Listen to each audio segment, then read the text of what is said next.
Oi, meu nome é Julia Bocaletti e hoje a gente vai falar de cinema. No vídeo de hoje, já entrando aí no clima do Dia dos Namorados, que é semana que vem, eu vou falar da trilogia do Antes, que são 3 filmes do Richard Linklater, chamados Antes do Amanhecer, Antes do Pôr do Sol e Antes da Meia-Noite. Os filmes têm 9 anos de intervalo entre eles, e em cada um deles você vai ver um momento da vida dessa relação dos personagens que são o Jesse e a Celine. E como eu vou falar sobre os 3 filmes, caso você nunca tenha assistido eles, talvez você queira assistir antes de ver, porque eu talvez estrague um pouco da surpresa das descobertas que as sequências trazem para a história. Os 3 filmes estão na HBO Go, eu super recomendo. Então, caso você não queira esse spoiler, assista os filmes antes e depois você volta aqui para saber mais sobre o filme, as minhas considerações e algumas curiosidades do que inspirou essa obra tão linda. Eu vou começar falando alguns pontos que eu acho que fazem com que cada filme seja único e interessante. No primeiro filme, a gente vai ter ali o Jesse e a Celine se conhecendo. O filme é sobre conexão, sobre uma atração imediata, sobre um amor jovem. Eles têm 20 anos e se encontram num trem. Cada um deles está indo para algum outro lugar. E eles param em Viena, ali no meio do caminho. A Celine desce do trem com o Jesse. Ele tá indo voltar para os Estados Unidos, ela estava a caminho de Paris. E eles param nessa cidade, que não é uma cidade a qual nenhum dos dois pertence. E eles vão passar aí essa noite, né, e essa madrugada conversando e se conectando. E eles de cara têm uma conversa muito íntima em que eles abordam diversos assuntos até muito profundos, desde morte, relações com seus pais, os seus sonhos, suas ambições para o futuro, e como eles realmente têm uma urgência, eles têm um prazo, né? Amanhã seguinte ele vai pegar um voo e ela vai voltar para sua cidade. Tudo acaba sendo muito profundo e eu acho que isso torna tudo muito interessante. O filme não tem uma grande ação, não tem um grande evento, ele se trata dessas duas pessoas se conectando e isso acaba virando o evento do filme. E é muito bonito de ver e é divertido acompanhar esse jogo de sedução e ao mesmo tempo de nervosismo. É tudo muito espontâneo, os atores conseguem trazer esse ar de novidade, de espontaneidade em todas as falas. O ritmo do texto, o ritmo com que o filme traz, realmente te dá esse ar de que aquilo está acontecendo, que você está vendo um casal se apaixonando e só.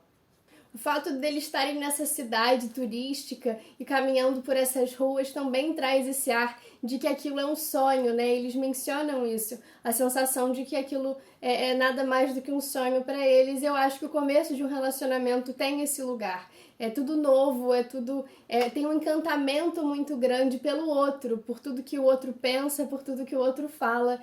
E eu acho que o Richard Linklater consegue transmitir isso muito bem nesse filme. E dos 3, eu acho que é o filme que mais me dá essa sensação gostosa de assistir um filme de romance, de ver esse início, né, e se apaixonar. E o filme faz você se apaixonar por ele e por essa relação dos personagens também. E aí a gente tem o segundo filme, né, que é o Antes do Pôr do Sol. Nesse filme a gente vai ver esse reencontro, o que aconteceu com esses personagens 9 anos depois. A gente descobre que o Jesse escreveu um livro sobre aquela noite deles e a gente fica se perguntando, mas e aí, né? Eles foram pro encontro, o que aconteceu naquela data marcada do último filme, o que rolou nesse tempo na vida deles, eles já se reencontraram ou não, e a gente vai descobrir que eles realmente estão se reencontrando ali pela primeira vez depois do último filme. E a gente vai entender o que aconteceu, né, na vida deles e se aquela conexão que existia ainda permanece. Os assuntos desse filme são mais trazidos para o tempo presente, são assuntos, né, de política, de meio ambiente. Eles estão um pouco menos românticos e um pouco menos esperançosos. Eles estão mais atravessados pelas questões e pelas problemáticas das suas vidas, né, da vida adulta. Mas essa conversa deles prova que ainda existe algo ali que faz com que os dois queiram estar juntos. Existe uma conexão, existe uma atração mútua e única. Mas a gente vai descobrir que existem empecilhos para que eles fiquem juntos e novamente a gente vai torcer e se perguntar, será que dessa vez, né, eles vão ficar juntos? Será que dessa vez vai acontecer? Para mim, o ponto fundamental desse filme é o tempo. a gente vai ter aí um filme de 1h20 em que você vai acompanhar 1h20 reais daqueles personagens conversando. Você não tem nenhum salto cronológico de corte. É 1h20 para o espectador, também são 1h20 para aqueles personagens. É o tempo que eles têm para se reconectar e descobrir o que eles vão fazer das suas vidas. Eu acho que esse filme traz uma questão de amor também, que é o reencontro, que é uma segunda tentativa, que é um reapaixonar-se, que é um descobrir que aquele amor, enfim, não foi embora. Eu acho que esse filme traz isso de uma maneira muito também poética. E apesar de poder parecer cansativo, né, quando você pensa em 1h20 de conversa em tempo real, ele também tem uma maneira muito bem construída e estruturada de prender a sua atenção e de te encantar também com esses novos personagens que você está conhecendo agora, que são os mesmos, que têm muito da mesma energia daquele primeiro filme, mas que estão tão mudados e você tem a vontade de descobrir o que aconteceu e o que vai acontecer.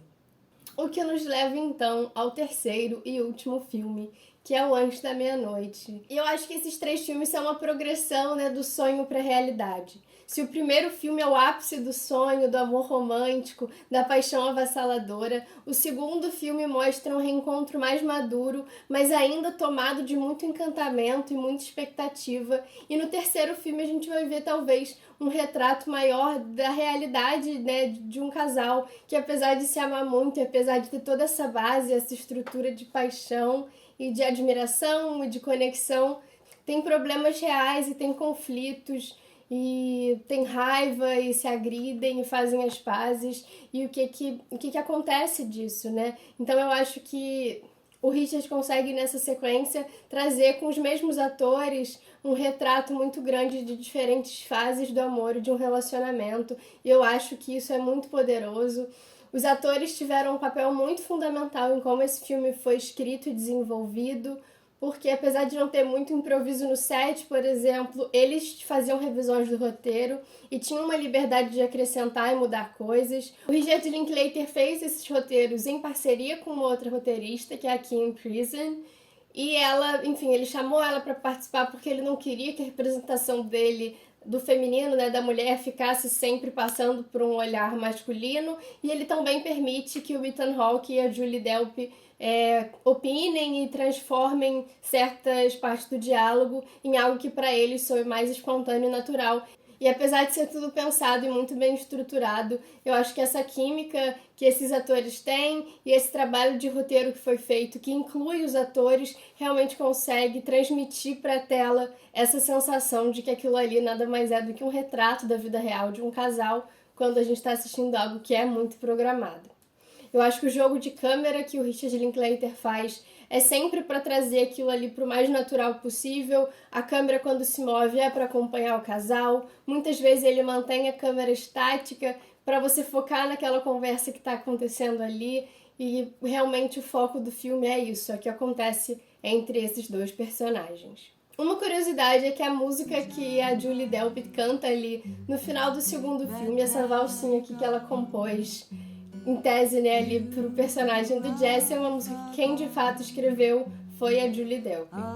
E a outra curiosidade em relação ao filme é que ele foi inspirado num encontro real que o Richard Linklater teve em 1989 com uma menina numa loja de brinquedos, e eles passaram a noite juntos conversando sobre diversos assuntos, assim como que a gente vê ali no Antes do Amanhecer, e ele escreveu o filme, né, inspirado nisso. E quando ele fez o segundo filme, apesar de já ter perdido contato com ele esperava muito que o lançamento, que foi um lançamento maior, mais comercial, fizesse com que ela pudesse reencontrar ele. E ele fala disso em algumas entrevistas na época, e ele não recebe nenhum contato. E em 2010 ele recebe uma carta de uma amiga dela informando a ele que ela tinha falecido em 1994, alguns meses antes dele começar as filmagens para o primeiro filme. E aí, já sabendo disso, ele dedica o seu último filme à memória dela. Então essa é a história que inspirou o filme, que é muito diferente do desenrolar que a ficção traz, mas que é uma história real aí, que fez e motivou com que ele escrevesse. Eu super indico, tá no HBO Go, então não perca a oportunidade de assistir, curtam o vídeo, se inscrevam aqui no canal. Um beijo e até semana que vem.